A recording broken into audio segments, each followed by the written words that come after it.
ഒരു തെരഞ്ഞെടുപ്പ് കേസായി പോലും വരേണ്ട ഒന്നായിരുന്നു. കാരണം ഇങ്ങനെ ഈ വർഗീയ വിഷം പ്രചരിപ്പിച്ചുകൊണ്ട് വോട്ട് നേടുന്നത് തന്നെ തെരഞ്ഞെടുപ്പ് ചട്ടങ്ങളുടെ ലംഘനമായി വരുന്നതാണല്ലോ. കോടതിയിൽ ഈ തെരഞ്ഞെടുപ്പ് പോലും ചോദ്യം ചെയ്യപ്പെടാവുന്ന ഒരു സാഹചര്യത്തിലേക്ക് പോകുന്ന ഒരു വിഷയമാണിത്. അത്രയും ഗൗരവമുള്ള ഒരു വിഷയത്തെയാണ് ഞങ്ങളൊന്നും അറിഞ്ഞില്ലേ എന്ന് പറഞ്ഞുകൊണ്ട് ഇപ്പോൾ CPM കൈ കഴുകുന്നത്. Advocate BN ഹസ്ഗർ. മഞ്ജുഷ, ഇതില് CPM-നെ സംബന്ധിച്ചിടത്തോളം ഇക്കാര്യത്തിൽ നിങ്ങൾ കരുതുന്നത് പോലെ ഇടതുപക്ഷ ഹാൻഡിലുകൾ എന്ന് സ്വയം പ്രഖ്യാപിച്ചുകൊണ്ട് സാമൂഹ്യ മാധ്യമങ്ങളിൽ ഇടപെടുന്ന നിരവധി സാമൂഹ്യ മാധ്യമ പ്രൊഫൈലുകളുണ്ട്. ഇതെല്ലാം CPM സ്പോൺസർ ചെയ്യുന്നതോ CPM-ന്റേതായിട്ടുള്ളതോ ആണ് എന്ന് തെറ്റിദ്ധരിച്ചുകൊണ്ടാണ് ഈ പ്രൊഫൈലുകളിൽ നിന്ന് വരുന്ന വ്യാജ വാർത്തകളെ CPM-ന്റെ തലയിൽ കെട്ടിവെക്കാൻ പലപ്പോഴും ശ്രമിക്കുന്നത്. സാമൂഹ്യ മാധ്യമ ഇടപെടലുകളിൽ CPM-ന് പ്രത്യേക സംവിധാനങ്ങളുണ്ട്.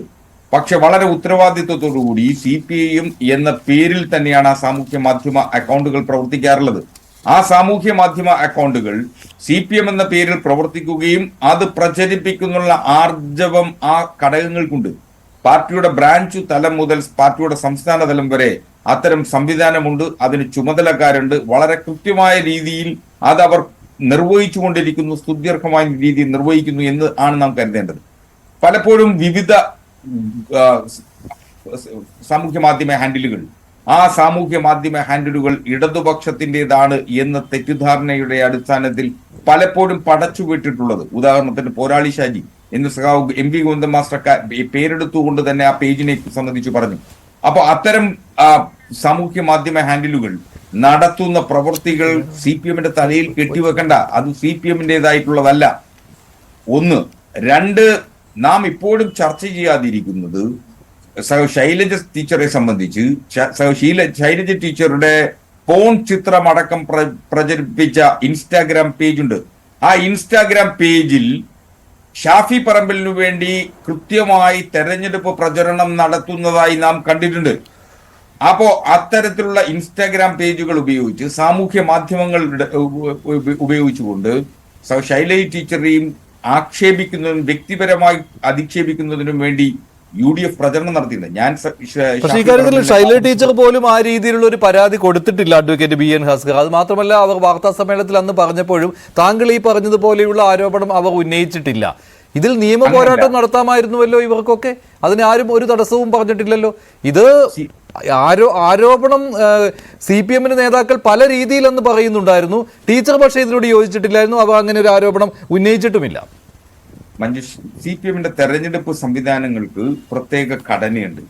ഇപ്പോൾ പാർട്ടി തെരഞ്ഞെടുപ്പ് ഘട്ടത്തിൽ നേരിടുമ്പോൾ ആ തെരഞ്ഞെടുപ്പ് കമ്മിറ്റിക്കാണ് ഇത്തരം കാര്യങ്ങളുടെ ചുമതല. തെരഞ്ഞെടുപ്പ് കമ്മിറ്റിയുടെ സ്ഥാനാർത്ഥിക്ക് അതിൽ ഒരു പ്രത്യേകതയുമില്ല. ആ തെരഞ്ഞെടുപ്പ് കമ്മിറ്റി ഇത് സംബന്ധിച്ച് പരാതി നൽകിയിട്ടുണ്ട്. ആ പരാതിയിൽ പോലീസ് കേസെടുത്തിട്ടുണ്ട്. അത് അന്വേഷിക്കുന്നുണ്ട്.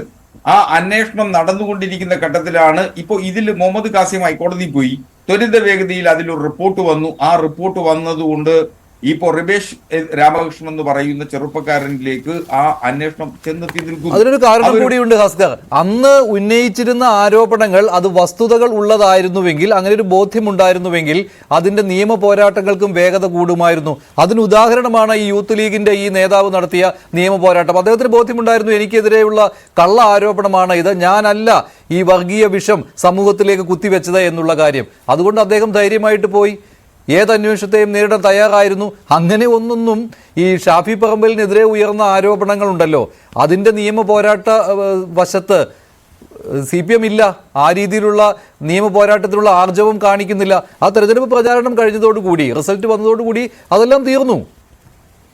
അല്ല, നിയമ പോരാട്ടങ്ങളുടേത് വ്യത്യസ്തമായ ഒരു കാഴ്ചപ്പാടാണ്. സ്വാഭാവികമായി അത് സംബന്ധിച്ച് പരാതി നൽകി നമുക്ക് അതിന്റെ വസ്തുതകളും അവിടെ ഉണ്ടായ സാഹചര്യങ്ങളും കൂടിയാണ് പരിശോധിക്കേണ്ടത്. സാഹചര്യങ്ങൾ എന്തായിരുന്നു? 17ഓളം വ്യാജമായിട്ടുള്ള സാമൂഹ്യ മാധ്യമ ഇടപെടലുകളും വിദ്വേഷ പ്രചരണങ്ങളും വ്യക്തിപരമായ അധിക്ഷേപങ്ങളും വന്നിരിക്കുന്നു. അതിന് 17ഓളം കേസുകൾ രജിസ്റ്റർ ചെയ്തിരിക്കുന്നു. ഇത് 18ാമത്തെയാണ്. അതുകൊണ്ടാണ് KK ലതിക വളരെ സതുദ്ദേശത്തോടു കൂടി KK ലതിക ചെയ്തതിന് ഞാൻ ഒരു തരത്തിലും ന്യായീകരിക്കുന്നില്ല. കാരണം എനിക്ക് വ്യക്തിപരമായ കാഴ്ചപ്പാട് എന്ന് പറയുന്നത് ഷാഫി പറമ്പിൽ കോൺഗ്രസിലെ ഒരു മതേതര മുഖമാണ് എന്ന കാഴ്ചപ്പാടാണ് എനിക്കുള്ളത്. അതുകൊണ്ട് തന്നെ ഷാഫി പറമ്പിൽ ഒരു വർഗീയവാദിയാണ് എന്ന അർത്ഥത്തിൽ ഒരു തരത്തിലും പ്രചരിപ്പിക്കുന്ന നിലപാടിനോട് ചേർന്ന് നിൽക്കാൻ എനിക്കാവില്ല. അതുകൊണ്ട് തന്നെ KK ലതിക ഇങ്ങനെയൊക്കെ ചെയ്യാമോ എന്ന് ചോദിച്ചുകൊണ്ടൊരു പോസ്റ്റ് ഇടുന്നു. ഇത് തെരഞ്ഞെടുപ്പ് പ്രചരണത്തിന്റെ ഭാഗമായി നൽകിയുന്ന ഒരു പോസ്റ്റാണെന്നും അത് 17ഓളം ഇതിനു മുമ്പ് വന്നിട്ടുള്ള സാഹചര്യങ്ങൾ, ആ സാഹചര്യങ്ങളുടെ തുടർന്ന് വന്ന 18ാമത്തെ സാഹചര്യമാണെന്ന് തെറ്റിദ്ധരിച്ചുകൊണ്ടാണ്, അല്ലാതെ അതൊരു വിദ്വേഷ പ്രചരണത്തിന് വേണ്ടി KK ലതിക ഉപയോഗിച്ചതല്ല എന്ന കൃത്യമായ ബോധ്യമുള്ളത് കൊണ്ടാണ് KK ലതികയ്ക്കെതിരെ നിങ്ങൾ ഈ കരുതുന്നത് പോലെ നടപടിയെടുക്കണമെന്ന് കരുതാത്തത്. മറിച്ച് ഇപ്പോ ഇവിടെ നടക്കുന്ന നാം വളരെ ഉത്തരവാദിത്വ ബോധത്തോട് ഇക്കാര്യത്തിൽ സമീപിക്കണം. സാമൂഹ്യ മാധ്യമ ഇടപെടലുകളിൽ സൈബർ ഇടങ്ങളിൽ ഒളിഞ്ഞിരുന്നു കൊണ്ട് പേര് പോലും വെളിപ്പെടുത്താതെ ഇത്തരം പ്രചരണം നടത്തുന്ന ആളുകളെ തെരഞ്ഞുപിടിച്ച് കണ്ടെത്തണം. അല്ലല്ല, അഡ്വക്കേറ്റ് BN ഖസ്റു, അതിനൊരു തുടക്കമാകട്ടെ ഈ പോലീസ് റിപ്പോർട്ട്. പോലീസിന് ഇക്കാര്യത്തിൽ ആത്മാർത്ഥത ഉണ്ടായിരുന്നുവെങ്കിൽ ഇപ്പോൾ തന്നെ കണ്ടെത്താൻ കഴിയുമായിരുന്നു. ഈ പറഞ്ഞതെല്ലാം അംഗീകരിച്ചാൽ പോലും ഇപ്പോൾ ഇതെല്ലാം CPM-ന്റെ പേരിൽ തുടങ്ങിയിരിക്കുന്നതും പിന്നെ അത് മുന്നോട്ട് കൊണ്ടുപോകുന്നതുമായ സൈബർ ഗ്രൂപ്പുകളാണ്. അതിന് പാർട്ടിയുമായി ബന്ധമില്ല എന്ന് പറയുമ്പോഴും ഈ റെഡ് എൻകൗണ്ടറിന്റെ അഡ്മിൻ എന്ന് പറയുന്ന റിബീഷ് രാമകൃഷ്ണൻ, അദ്ദേഹം എന്തായാലും പാർട്ടിയുമായിട്ട് അടുത്ത ബന്ധമുള്ള ആൾ തന്നെയാണല്ലോ, DYFIയുടെ ഭാരവാഹിയുമാണല്ലോ. അതുകൊണ്ട് ഇതിന്റെ ഒറിജിൻ എവിടെയാണോ പോയി നിൽക്കുന്നത് അതിനെ തള്ളിപ്പറയുവാൻ കഴിയുകയില്ല എന്ന കാര്യത്തിൽ യാതൊരു സംശയവുമില്ല. എത്രമാത്രം ന്യായീകരിക്കാൻ ശ്രമിച്ചാലും ഇപ്പോൾ പോരാളി ഷാജി ഞങ്ങളുടേതല്ല, അമ്പാടി ബുക്ക് സഖാക്കൾ ഞങ്ങളുടേതല്ല, റെഡ് ബറ്റാലിയൻ ഞങ്ങളുടേതല്ല എന്നൊക്കെ പറയുമ്പോഴും റെഡ് എൻകൗണ്ടറിന്റെ കാര്യത്തിലെങ്കിലും അത് ഏറ്റെടുക്കേണ്ടി വരികയാണ്. അല്ല, റെഡ് എൻകൗണ്ടർ രമേശ് രാമകൃഷ്ണൻ അതിന്റെ അഡ്മിൻ ആണെന്നും അതിപ്പോ പോലീസിന്റെ അന്വേഷണത്തിന്റെ ഒടുവിൽ കണ്ടെത്തിയിട്ടുണ്ടല്ലോ. അപ്പൊ സ്വാഭാവികമായും രമേശ് രാമകൃഷ്ണനെ പോലുള്ളവരാണ് DYFIയുടെ നേതാവെന്ന നിലയിൽ അദ്ദേഹത്തിന് ചില ഉത്തരവാദിത്വമുണ്ട്. ആ ഉത്തരവാദിത്വത്തിൽ നിന്ന് അദ്ദേഹത്തിന് ഒഴിഞ്ഞു പോകാനാവില്ല. പാർട്ടിയോട് ഉത്തരവാദിത്വമുണ്ട്. അല്ല, ആ ഒറ്റ കാര്യം മതി അഡ്വക്കേറ്റ് BN ഖസ്റു. ഇത് എവിടെ നിന്നാണ് വന്നതെന്ന് അറിയുന്നതിന് വേണ്ടി അതിനുവേണ്ടി കൂടുതൽ ചിന്തിച്ചു പോകേണ്ട ആവശ്യമൊന്നുമില്ല. അത് ആർക്കെതിരെയാണ് അത് ഉൽപ്പാദിപ്പിച്ചതെന്നും എന്തിനു വേണ്ടിയാണ് ഉൽപ്പാദിപ്പിച്ചതും എന്നും ഒക്കെ അവിടെ ക്ലിയർ ആണല്ലോ. അതിൽ പോരാളി ഷാജിമാരിലേക്കും അമ്പാടി മുക്ക് സഖാക്കളിലേക്കും ഒന്നും പോകേണ്ട ആവശ്യമില്ല. ഈ റെഡ് എൻകൗണ്ടറിൽ തന്നെ തുടങ്ങിയാൽ മതി. അങ്ങനെ നമുക്ക് അതിന് ഒറ്റപ്പെട്ട വ്യത്യസ്തമായ ഒരു സംഭവഗതിയായി മാത്രം കാണുന്നത് കൊണ്ടാണ് നിങ്ങൾ മാധ്യമങ്ങൾക്ക് അതിനെപ്പറ്റി തോന്നുന്നത്. ഇതിനു മുമ്പുള്ള 17ഓളം കേസുകളുണ്ട്. അതെന്തായി അത് പറയാം. അതിൽ പോലീസ് റിപ്പോർട്ട് ക്ഷണിച്ചുകൊള്ളുന്നു. എന്തായി അതിനകത്ത് റിപ്പോർട്ടുകൾ? അല്ല, അത് ഒരു ഏറ്റവും പ്രധാനപ്പെട്ടതായിട്ടുള്ള ഈ സൈബർ ഇടങ്ങളിലെ പ്രശ്നങ്ങളിൽ IT ആക്ടിൽ ഉള്ള കേസുകളിൽ സ്വാഭാവികമായി ഉണ്ടാകുന്ന ചില പരിമിതികളുണ്ട് ഇക്കാര്യത്തിൽ. അല്ല, ഇവിടെ ഒരു പരിമിതിയും ഉണ്ടായില്ല. പോലീസിന് വേറെ രക്ഷയില്ലാത്തത് കൊണ്ട് ഇവിടം വരെയെങ്കിലും എത്തിച്ചിട്ടുണ്ട്.